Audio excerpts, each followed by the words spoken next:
Greetings, ladies and gentlemen, my name is Xana520, and welcome back to Metroid Prime 2 Echoes. In the last episode, we returned the Light of Aether to Agon Wastes and cleared the skies. Then we went to speak with Umos, who directed us here, to the eternally deluged lands of Torvus Bog. In this episode, we are going to, hopefully, not die to those things. In this episode, we're going to try to stay a little dry as we delve deep into what is ostensibly the water zone. Water plays a much larger role in Metroid Prime 2 Echoes than it did in Metroid Prime 1. Case in point, we've got entirely aquatic enemies. A lot more than we had in Metroid Prime 1. Hidelings! Aquatic miniature herd animal. Targets travel in large swarms. Contact with targets can cause minor damage. Yeah.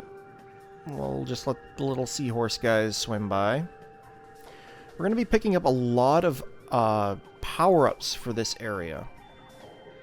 The least of which is going to be a way to traverse through the water a little easier. Because water is slow.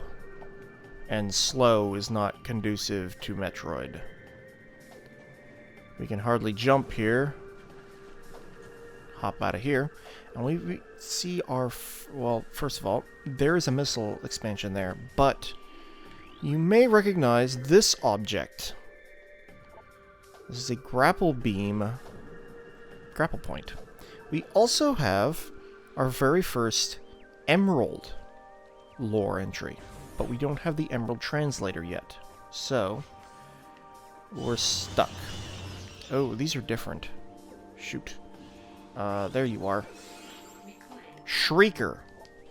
Flying plant predator. Bursts from Earth and takes flight. Fires sonic blasts, disrupts stealth field, generates stealth field that disrupts most visors. Yes. So we have to deal with these weird plants that are sonic.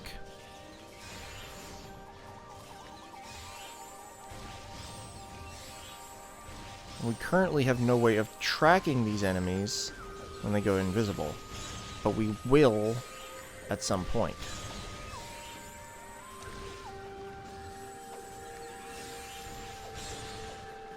Took care of that. Slowly slog through the water here. We've got an emerald door up there.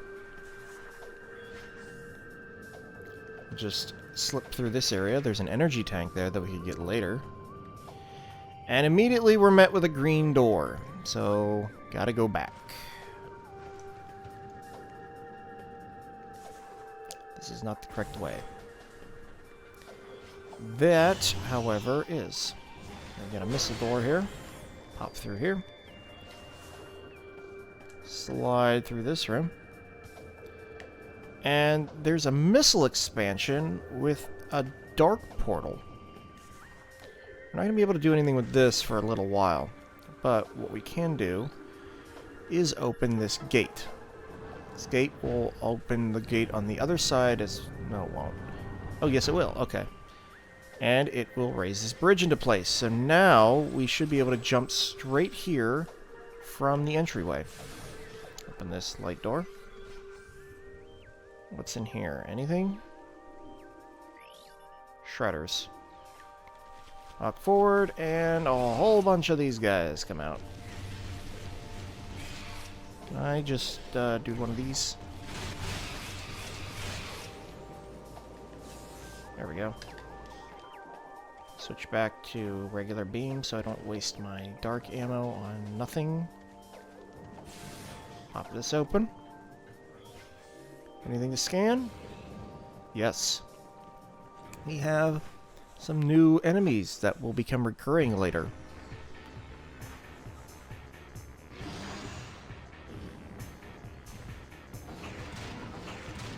These things are electric.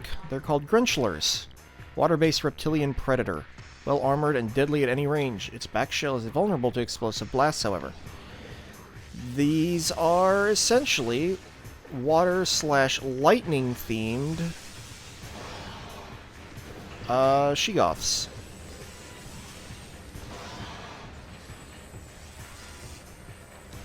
And unlike the Sheegoths, these are weak to the Dark Beam.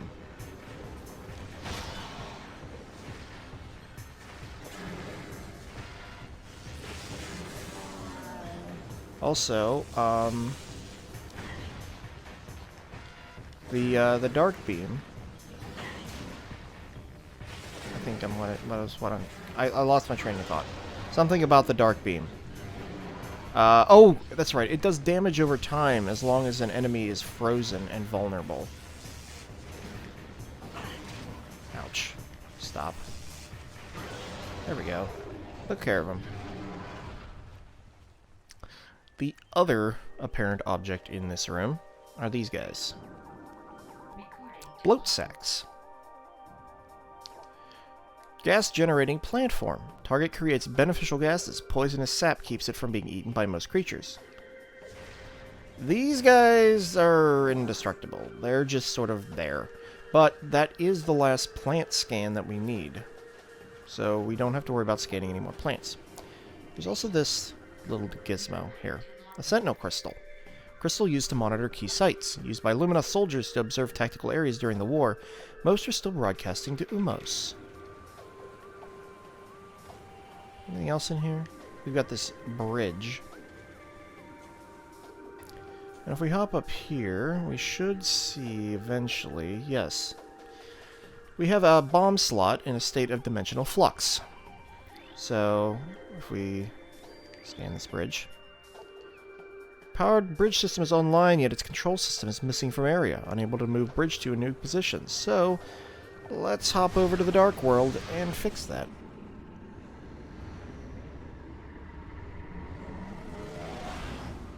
We might even meet some new faces.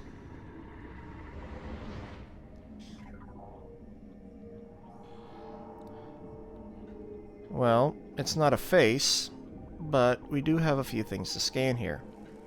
Namely, these things. Ing Sphere caches. Living storage units of the Ing Horde. The Ing Sphere keeps useful items in a dimensional pocket. The pocket can be breached by destroying the Ing Sphere. And we also have... Well, I can't reach that one. I don't want to go too far out on this platform. Oh, there's one.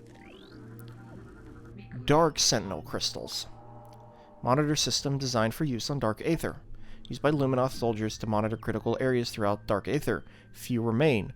Those that do broadcast data to Umos of Aether. Pop this open. And let's get this rotated. How about it?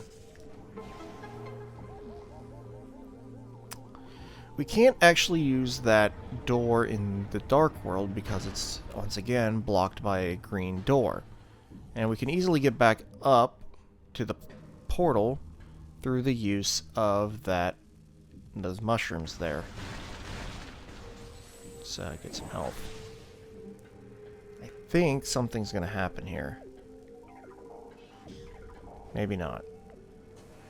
One other thing to note is that the water of Dark Aether is toxic. Also that guy. This guy, I believe, disappears. He's similar to the spore thing from Magmore Caverns.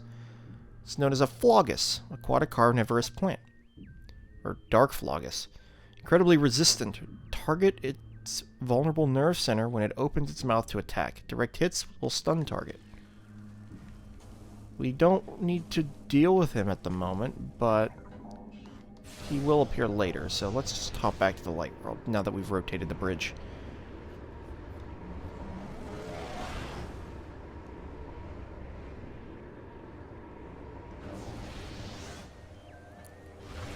And now we get the more annoying version of the pirate enemies.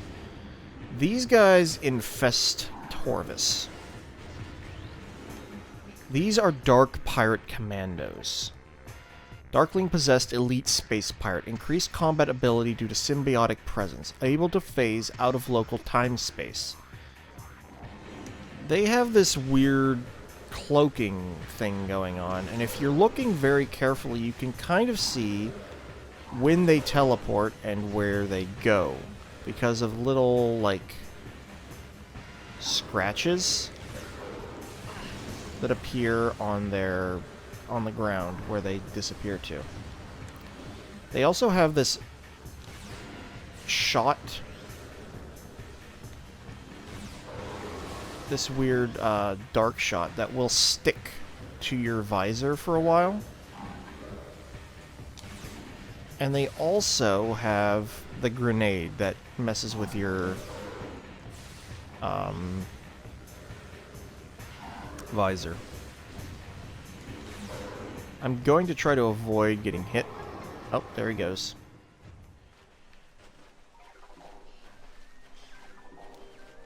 The other thing is, even if you are going to hit them where they were standing, and where they are technically standing, unless you can see them, then you can't hit them. It's kind of annoying. And for this, we now have a missile expansion, which is, once again, very nice. We now are up to 40. There's another one there, but we can't get that one at the moment. Another enemy that we're going to have to deal with in this area is this thing. The Sporb. Lurking carnivorous plant. Fires poison needles in battle. Can grip small objects in its jaws. These things generally do not appear very often, but when they do, you can be guaranteed that Morphball is going to be necessary, because the only thing they attack is the Morphball, and that vine thing that it shot out at me will grab me and pull me out of the wall. There's another one right there. They're indestructible when they're in that form, and you can see how we're supposed to get that missile expansion. But sometimes if they become active and don't go back into their little hole, they will be vulnerable to your beam. Anyway, the entire reason we came over here is because this switch over here activates a Morphball cannon, a kinetic orb cannon, sorry. We've also got some Denzium material right here that we can't do anything with. These guys are still in here, so that's good. Let's just get up on top of this bridge. Oh, we got shriek bats, shriek bats, shriek bats. God. Jeez. And we'll go through here. We're gonna come back through here, because this is broken right here. So we can bomb here and get sent down through a tunnel to grab that energy tank we spotted earlier. Unfortunately, we now have to get back up onto the bridge, but it's a small price to pay for an extra 100 energy. There we go. These guys are back, so let's take these guys out. Missile? Missile? Missile. There we go. Did they drop anything up there? Nope. Alright. Let's actually go through here. I think there's a dark door at the other end of this.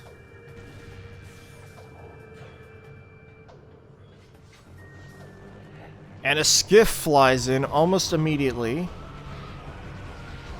And now we have to fight a horde of pirates. Let's get some of our light ammo back. Got some dark troopers. Let's shoot some stuff with light ammo, because we've got extra light ammo and not a whole lot of dark ammo. Let's dodge you. Burn you to death. This is basically a massive horde battle against pirates. I don't think any of them become Darklings, which is good. Some dark ammo back.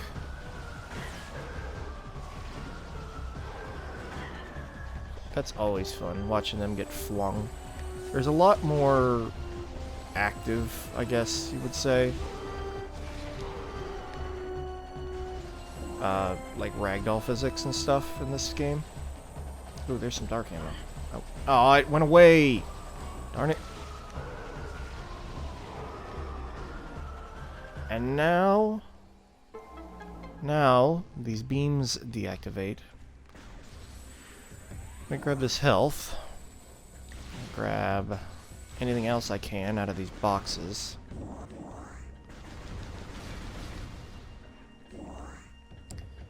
Now we get the super missile, which has a lot better of a pickup icon than it did in Metroid Prime 1, where it was just sort of like the power beam, but plus.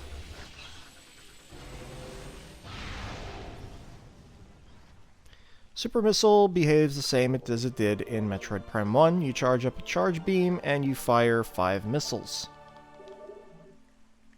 We are now also able to use this, which will take us to the top of this elevator. Do note this area. Oh, and a green door right away. And into Torvas Temple.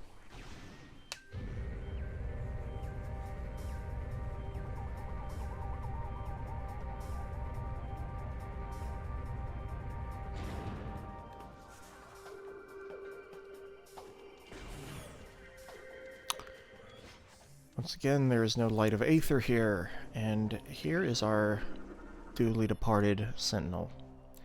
Subject Luminoth has been dead for 1.2 decacycles. In addition to heavy combat damage, subject shows signs of numerous ink possession attempts. All failed. Resisting these assaults would require incredible stamina and psychic durability.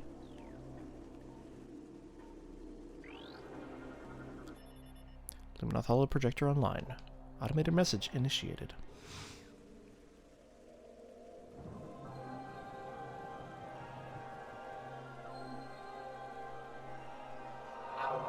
A great warrior comes to the Temple of Torvus. May you succeed where I failed. I am Avok, the last sentinel of this temple. Heed my words carefully.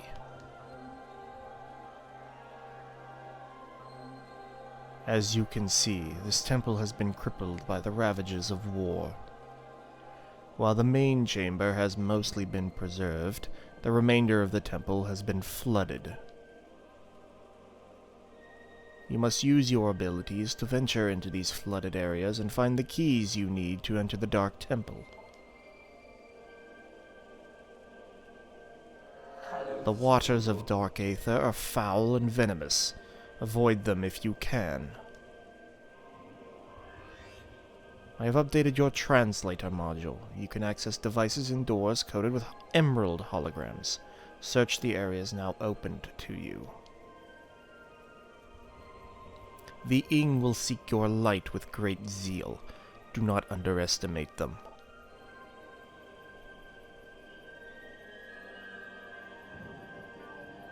The time for talk is over. Good hunting, and may the light of Aether guide your aim.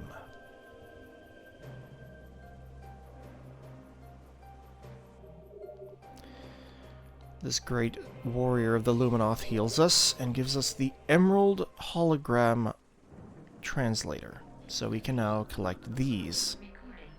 The World Warped.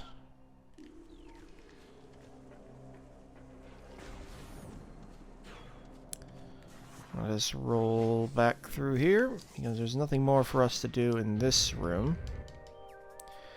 We should be able to access that elevator that was in the center of the room. Just hop down here. Let's see what this says.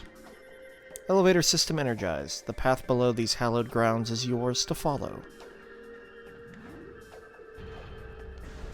We're going to pop open this door real quick. And we are greeted by 3 paths. Looking through here, this first one is guarded again by one of these purple gates. The one on the right here is guarded by one of these doors. Through vigilance and strength, we create peace.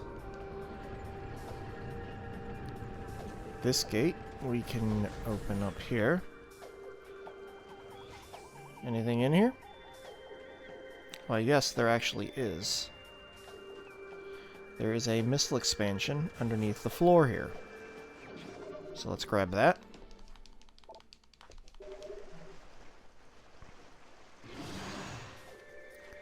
And there's a Grunchlers in here, who I am going to completely ignore and roll through this tunnel. Inexplicably, there is a sporb in here, and this is what they normally look like.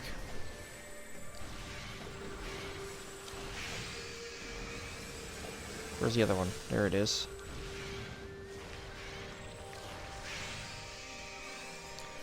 Those things are going to become important later. We also have some more lore here. What's this one called? The Ing attack. Let's pop through here. We've got Phazon containers. And pirate music. Approaching this door will cause beams to appear. And now for one of the cooler cutscenes. This guy skids down. These guys have shields. That's because these are the normal pirate commandos. Elite pirates, space pirate, shock trooper. Well armed and armored, dangerous at any range. Limited use shield repels most attacks. And he launched a grenade at us. However, they aren't as tough as the light or the dark versions. Let's get rid of these in the middle here. Now you might notice that this tree looks kind of funny on the edges. That's because it is. Exposure to radiation has weakened this tree. Several parts of the tree have begun to rot due to exposure to phazon and denzium. We're gonna have to return here with power bombs. And here on the precipice we find a dark portal.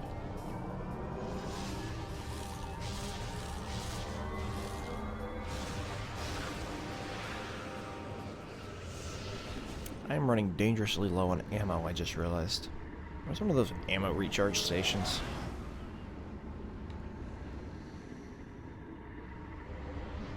So before I go anywhere, I believe that is out here. Or maybe it is, it's back in the light world. Never mind. I'll show it off next time we come through here. This purple goo.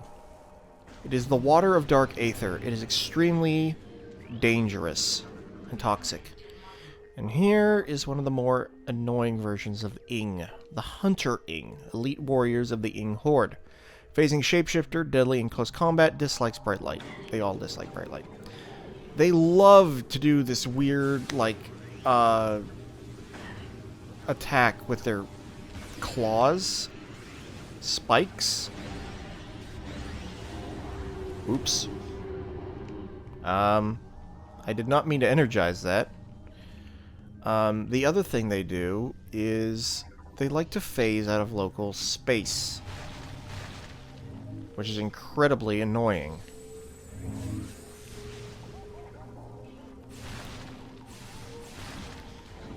So, anyway, let's finally get some ammo back.